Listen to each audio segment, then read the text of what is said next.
Bedford Snow's here, folks. Sunny day at the Brownhill Creek Tourist Park. I'm taking you for a tour of the OZtrail 10P Fast Frame Lumos tent. This is a big tent, great for family camping, 3 rooms inside, light blocking technology, integrated lighting system and a fast pitch frame, and it's loaded with features. And when the 10P Fast Frame Lumos is packed up, it fits inside this bag here. Now it's quite a well featured bag. It's not really heavy duty, but they've allowed a bit of extra space. There's clips on the end here, so the opening's a little bit bigger, and there's this expansion gusset on the bottom here, so if you don't get it rolled up really tightly, it's easy to fit back inside the bag. Now that's about 1.2 meters in length, and it's about 35 centimeters in diameter, once again, depending on how tightly you roll it up. And it's not a lightweight, it weighs about 34 kilos, 33 to 35 kilos, so it's a reasonably heavy tent. But you get all of this included. And just touching on the fabrics that the tent's made of, I'm just going to unzip this and fold it under so you can see this on the camera there. It's 150 denier ripstop polyester with a 3000 millimeter waterhead. And on the underside of this is what OZtrail call their BlockOut Technology. It's this black sort of coating on here that blocks out 95% of the light. You can sort of see little spots here and there where the coating hasn't quite taken, but it blocks out most of the light. So that's designed to firstly make it darker inside the tent so the kids sleep longer, or you can get to sleep in when it's really bright outside. It can also reduce the temperature inside the tent. I think OZtrail say by 10 degrees. That's probably a bit of a stretch. If you've got it all sealed up on a hot day, it's going to be pretty warm inside the tent. But if you use this for shade in conjunction with ventilation through the tent, it'll certainly make it cooler. And it feels quite comfortable standing under here now because there's no light coming through that. As we move on to the rest of the tent, the inner here, they don't specify denier. It feels about the same thickness as the fly sheet. It's not a ripstop material, but it is a polyester on the inside there. These fly screens are a nice fine no-seam mesh, so they're probably going to give you pretty good protection, definitely against mosquitoes, possibly even against midges. As we move down to the floor, this is a PU coated polyoxford floor, so it hasn't got a crinkly feel about it. It's a nice durable floor. They haven't specified a waterhead on this, but it is a nice heavy duty floor. And the frame is all steel, including the awning poles at the front. This integrated frame is all steel, apart from the knuckles and hub. You can see the hub right at the very top up here.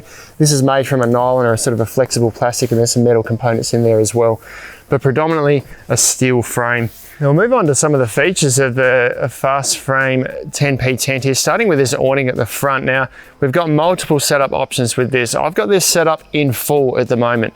We could roll it all up and secure it up across the top of the tent there if we like, and just have no awning out the front.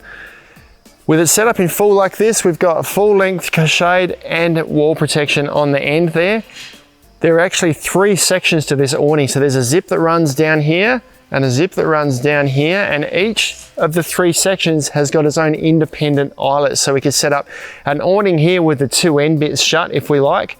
We could just close this end bit and have this 2/3 as an awning, or we can zip it all completely closed for full weather protection if we want. And furthermore, we've got a little bit of flexibility with the walls on the end here as well. So I've got these down for a bit of wind protection here. They won't put up with strong wind, but wind and shade protection. And there is also a zip that runs up the side here. I'm just going to duck around into the sun here so I can show you. There is a zip that runs up here, and we can fold these walls up if we like, roll them up. If I take it off with a peg on the corner here, I can roll this up and secure it at the top here with these tabs and create an open-ended awning right through, or full-length open-ended awning. Further to that, as we step around to this end of the tent here, there is another entrance way here to one of the 3 rooms inside, which we'll show you shortly. This can be left closed like it is. We can roll it completely open if we want and leave it open for ventilation. If we undo this zip, we've got tabs at the top here so we can completely open this up. Alternatively, this also has its own independent eyelets in the corners here.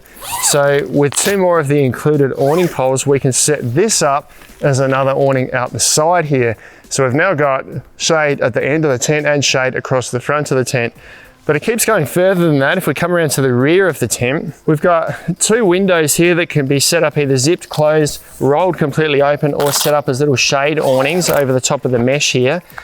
We've got another doorway under this flap here with zippers that run down here, and we can set this up in almost exactly the same manner as the awning at the front, in that we can have a full length awning right along the side of the tent. We could just set up this middle section because it's got its own independent eyelets in the corners, or we could set up 1 or 2 of just the side awnings if we wanted, depending on how you're operating inside your tent. So you've always got an option to set up a complete veranda, with the exception of little bits on the corners right around the side of this tent, and that's going to help with, on really sunny days, keeping it cool inside, because you're going to have shade sort of outside of the tent and lots of protection on the inside, and this fabric's going to keep the light out as well. Step around to the last side of the tent here, you'll see we've got the same as at the other end. We've got this already unzipped here, but we can set this up as an awning as well. If we wanted to set up both the front and the rear awnings in full and both end awnings, you'd need to get 2 extra awning poles, because you only get 10. You'd need 12 in total to set all of this up, but both of these then create access to a doorway on each end here as well to that end room. We'll show you more on that shortly. That's all the features on the outside of the tent. I want to jump inside now and show you everything in there. Just before I step inside, because we'll touch on dimensions shortly, and I want to cover dimensions of the awning here now. 6 meters right across the front here, because it fans out a little bit. Comes out about 1.2 meters from the bottom of the tent there to where this shade finishes, and height wise, it's about, well, 170 to 190 centimeters. I'm 185. There's 2 poles that are about 190 centimeters, and the rest of the poles, the ones on the ends, are about 180 centimeters. So I do need to duck under here a little bit. It's not clear standing space, but certainly plenty of sitting space. Stepping inside the tent, now height-wise in the tent, about 195 centimeters in the center here, and it drops off a few centimeters at each end where the peaks are there. So there is plenty of standing space inside the tent. Now, there is this cool integrated lighting system. I'm going to touch more on that shortly. I'll run through all the other features first. Now, I've stepped through a nice big D door here that can be zipped closed completely for protection, or it has this internally adjustable privacy screen that can be zipped just down most of the way down the door. It doesn't open completely. It can just roll up at the base there, so you can create a bit of ventilation. Just leave it done up at the top there if you like for high level ventilation, or zip it completely closed. On the opposite side of the tent, same thing, opposite side in the middle room here. This is a door that will go out to that rear awning that we've currently got closed, and that also has an internally adjustable privacy screen on it, so you can just open that a little bit for ventilation there if you like. And if we step across to the end rooms here, continuing on the window theme, we've got this nice big mesh window here, once again with a privacy screen here. We've opened all these up at the moment to try and let some light inside the tent so you can see what's going on. Below that window is part of their little ventilation system that they've got in these tents. So we undo that, you can secure that at the bottom there, and that allows low level ventilation. To the end of the tent, once again, this is mirrored at both ends of the tent. This is a doorway that can be completely unzipped for access to the room at this end of the tent here, if we like, or alternatively just use as a window, as we've done here, with a privacy screen open as far as you like. These zip upwards from there. To this side of the tent, once again, same thing as the opposite side here. There's an internally adjustable privacy screen that we've got zipped open, zipped closed at the moment. And underneath that, another one of those little circular ventilation vents, or circular ventilation vents that marries up with a little vent on the outside there, or that little sort of cone on the outside there that allows a bit of airflow. You've got a few storage options in here as well, a little mesh storage pocket in the corner here, and there's a couple of smaller ones on the front, so 3-section pocket there. On the opposite side, and keeping in mind that this is all mirrored at the other end of the tent, you've got another little hanging mesh storage pocket here. And then out to the central section of the tent here, you've got this little ladder of storage, 3 mesh pockets, one on top of each other, and that's on the opposite corner of this room as well. So everything you're seeing at this end of the tent is mirrored at the other end of the tent. There's also ventilation at the top of the tent here. So in the center of the room here, you've got these 2 mesh vents here, and that mesh extends to the rear here as well. So plenty of ventilation in here to make sure you get, or reduce condensation on cold nights, but also get ventilation on warm nights. And in each room, you've got a little lantern hook, little plastic lantern hook, and that marries up with a little hole here that you can use to pass a cord through. So if you've got 12-volt power coming in the middle section of the tent, which we'll show you shortly with a zip in the corner where you can have power coming in, you can have the cord running through here, a light hanging there, you can have another light hanging here. The alternative is to use the integrated lighting system. If we just duck down to the bottom corner before we do that though, I'm going to show you the zipper where you can have your own lights. If you've got your own cable with 12-volt power, you can get the power cord in here. On the opposite side to the little power access zip, there's another little access port here, which is designed to be used for, say, heaters or ventilators. There's some heaters coming out now which are ducted, so you could access it like a fan, or if you've got a portable air conditioner or a heater or something, you can access it in here to either suck warm air out or pump cool or warm air in.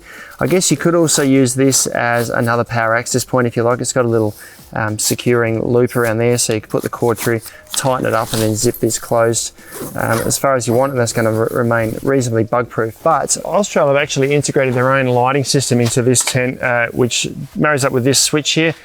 At the very top here, there is a USB power pack. Now, you get this power pack with your tent. It takes 4 D-cell batteries. What I've actually done is plugged it into a USB power pack here to power it up. So it's just a USB plug, and that cable is actually integrated into the tent here. If you had your own lighting system, you can use these Velcro tabs just above here to secure the cable as it comes into the tent, and that runs right down to that power access point we just saw. But this then powers up the switch that features in the wall here, and there's also another switch on the outside here, so you can turn the lights on as you come into the tent. I don't know if you can quite see it there, but that is backlit. There's a number of settings, a bright, medium, and an off setting for the cabin light. There's also a night light, which is a really dim setting. I'm going to show you more on that shortly, because we're going to zip the tent up completely. Firstly, to show you how much light gets blocked out, and secondly, to show you how well the lighting system works. But what I want to do before I do that is grab some airbeds and put them inside here, because I want to show you how you might be able to use this space.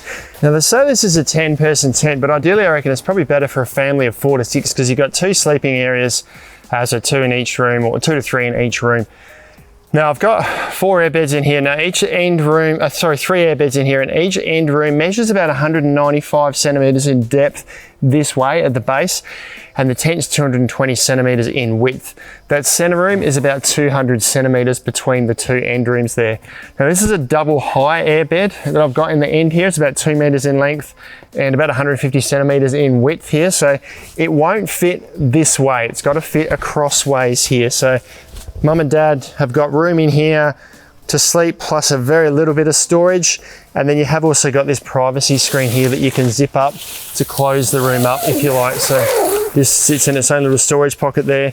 It zips across the base here, but there is a bit of a lip that always stays on the bottom here. So that is completely sealed though when that's done up. So we can do that up completely. There's no other mesh panels or anything in there. And that then encloses that room at the end there. Same deal at this end of the tent. I've got 2 XL single airbeds in here. These are about 190 centimeters in length and about 1 meter in width. So they fit pretty comfortably with a bit of space down the middle. So 2 kids in this end here are going to sleep pretty comfortably. You've got that middle space for storage, and once again you've got this privacy screen here that you can zip up. It's got the same flap there on the bottom that kind of sits flat when it's undone, but I guess it could be a bit of a trip hazard, so just be wary of that. These can stash in this little pocket here when you're not using it, or do it up to create a private room in the end here when the kids go to bed early. Now, the last thing I want to do is close the fly up completely so we block out all the light. It's a pretty warm day here today. It's full sun, so we should get a pretty good idea on how well that light blocking material works, and then we'll flick the lights on and show you how well they work as well. Now, I'll do this up in a sec, because when I do it up it's going to get dark and you won't be able to see me, but we'll do it up. We'll have a look around the base first just to see the little bits of light that are getting in, which isn't much, and then we'll flick the lights on and show you how well they work. So do up both the fly now. That's the fly done up. Now the inner done up as well. And we can see that around the base there is just a little bit of light coming in. Now, bearing in mind this is midday, just after midday here on a really clear sunny 30-degree day. So it's pretty dark inside this tent here at the moment. If we look up, we can just see little bits of light here and there around the edge, just reflecting upwards, but other than that, it's pretty dark inside the tent. If we come across to our switch here now, we can see a little blue black backlit switch here. That's the same on the outside that you'll see when you come in during the night, so it's easy to find the switch. The right-hand switch is the night light. If we flick that, it just goes onto a dim setting. Now, this is great for kids during the night. You can leave it on without it being really bright, and it gives kids a bit of security at night. If I flick the cabin switch, which is the bigger button, that goes onto the bright setting. There's 3 settings here, both bright, medium, and off. But in the bright setting, you get sort of up to about 700 lumens of light. It's diffused through this fabric on the top here. And you get probably 200 plus hours of runtime from the D-cell batteries that you've got in the pack that comes included with the tent. So you can pretty easily leave that night light on night after night for the kids without worrying about your batteries going flat too quickly. But with that on the bright setting, it does give enough light to go kind of in each end of the tent here, so you can see throughout the tent, and it saves having a lantern and stuff hanging in the middle of the tent. I just want to make mention of where they talk about temperature reduction of this light blocking fabric here. It's certainly dark inside, but with regards to the temperature reduction, it got hot inside this tent pretty quickly here today, around about 30 degrees or at least high 20s, nice clear day with no ventilation. That was stuffy inside. But When this awning was set up at the front, and if you set up awnings all around the tent and include the light blocking material over the top, you've got this massive shaded area with ventilation throughout, and it created a really comfortable space underneath the tent. So I wouldn't expect it to reduce the temperature with it zipped up, but when you're using ventilation throughout, it creates a nice cool space for you to get shaded under in the campsite. That is all the features of the OZtrail 10P Fast Frame Lumos tent. Packed full of features and awesome for family camping. You can check them out online at snowies.com.au, where you find them at our lowest prices every day. If you've got any questions though, let us know down in the comments below. Subscribe to our channel for all of our latest and greatest information. Or if you want to learn how to set it up and pack it down, check out this video here.